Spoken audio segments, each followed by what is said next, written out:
તો રાજ્ય પોલીસ વડાના 100 કલાકમાં કાર્યવાહીના અલ્ટિમેટમ બાદ સુરેન્દ્રનગર ડીઆઈજી પણ એક્શન મોડમાં આવ્યા છે। ડીઆઈજી ડોક્ટર ગિરીશકુમાર પંડ્યા અને ટીમે છેલ્લા 2 દિવસમાં અંદાજે 1000થી વધુ અસામાજિક તત્વોની યાદી તૈયાર કરીને કાર્યવાહી શરૂ કરી છે।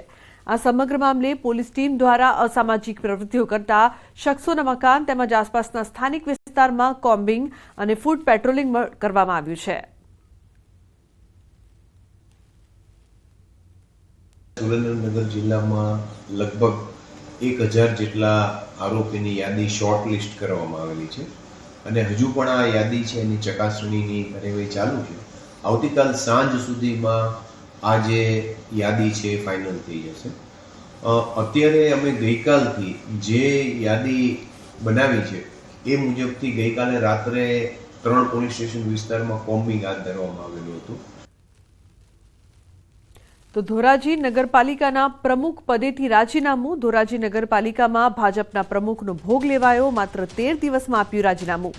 નગરપાલિકાની કામગીરી ખૂબ જ હોય અને પ્રમુખની કાર્યક્ષમતા ના હોય તેમજ અંગત પારિવારિક કારણોના લીધે રાજીનામું આપ્યાનો ઉલ્લેખ કરવામાં આવ્યો। નગરપાલિકાના પ્રમુખ બન્યા બાદ તેમનો દારૂની બોટલ સાથેનો વિડીયો વાયરલ પણ થયો હતો। રાજીનામું આપતાની સાથે જ મીડિયા સામે નિવેદન આપ્યું। વિવાદ સામે આવ્યા બાદ પ્રદેશ ભાજપ સંગઠનના આદેશથી રાજીનામું આપ્યું કે કેમ તે અંગે અનેક સવાલો ઊભા થયા છે। પ્રમુખ બન્યા ત્યારથી જ સંગીતાબેન બારોટ સોશિયલ મીડિયામાં ચર્ચામાં આવ્યા હતા। જો કે ધોરાજી નગરપાલિકાના નવા પ્રમુખ કોણ બનશે તેને લઈને ચર્ચાઓ શરૂ થઈ ગઈ છે। મેં મારા સ્વેચ્છાએ આપ્યું છે રાજીનામું, એટલે કોઈનો કઈ વાત નથી અને પક્ષ સાથે હું જોડાયેલી જ છું। નગરપાલિકાનું કાંઈ પણ કામ હશે તો હું હાજર એમાં રહેવાની જ છું, પણ મારા સામાજિક કારણના લીધે અને મારી જે ક્ષમતાની શક્તિના એટલું કામ વધારે હતું એટલા માટે મેં રાજીનામું આપ્યું છે। બેન, ટૂંકા ગાળામાં માત્ર 13 દિવસમાં જ અચાનક આપણે એવું તો શું કે રાજીનામું દેવું પડ્યું? મારી શક્તિ કરતા વધારે કામ હતું નગરપાલિકામાં, એટલા માટે મારે રાજીનામું આપવું પડ્યું।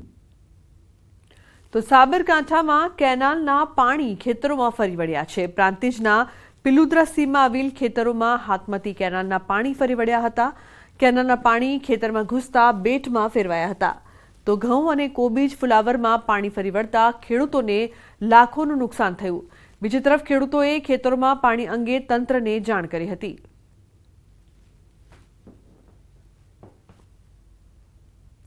અન્ય સમાચારની વાત કરીએ તો સુરેન્દ્રનગરના એક પ્રગતિશીલ ખેડૂત મધમાખી ઉછેર દ્વારા અન્ય ખેડૂતોને રાહ ચીંધી રહ્યા છે। ધ્રાંગધ્રાના ગાજણવાવ ગામના ખેડૂત ભરતભાઈએ મધમાખીનો ઉછેર કરી મધ મેળવી તેના મૂલ્યવર્ધન થકી આવક મેળવે છે। ત્યારે તેમના દ્વારા ચાલતા શ્રીરામ રસ મધમાખી ઉછેર કેન્દ્રની આણંદ કૃષિ યુનિવર્સિટીના વિદ્યાર્થીઓએ મુલાકાત લીધી હતી। વિદ્યાર્થીઓએ ભરતભાઈ પાસે મધમાખીઓ અને તેના મધ વિશે તમામ માહિતી મેળવીને પ્રેરિત થયા હતા।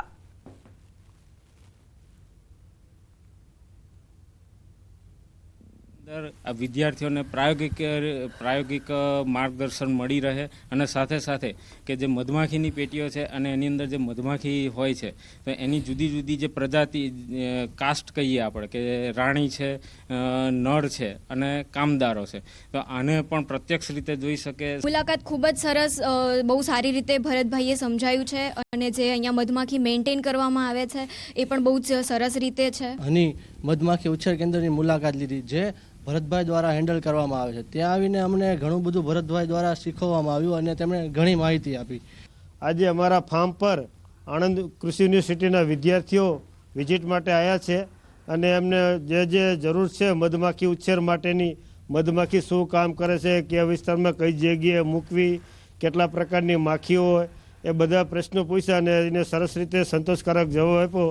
અને તો આણંદ કૃષિ યુનિવર્સિટીના વિદ્યાર્થીઓએ પણ મુલાકાત લીધી હતી। ગાજણવાવ ગામના મુલાકાતે આ વિદ્યાર્થીઓ આવ્યા હતા અને કઈ રીતે મધમાખી અને મધ વિશેની માહિતી છે તે પણ મેળવી।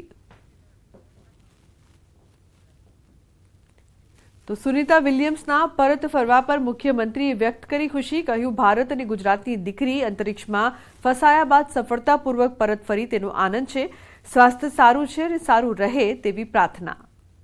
ગુજરાતની દીકરી અને ભારતની દીકરી પાછા આવવાથી આપણને ખૂબ આનંદની લાગણી અનુભવું છું અને એમનું સ્વાસ્થ્ય સારું છે અને હવે પણ એમનું સ્વાસ્થ્ય સારું રહે અને એમની મનોકામના બધી જ ભગવાન પૂર્ણ કરે.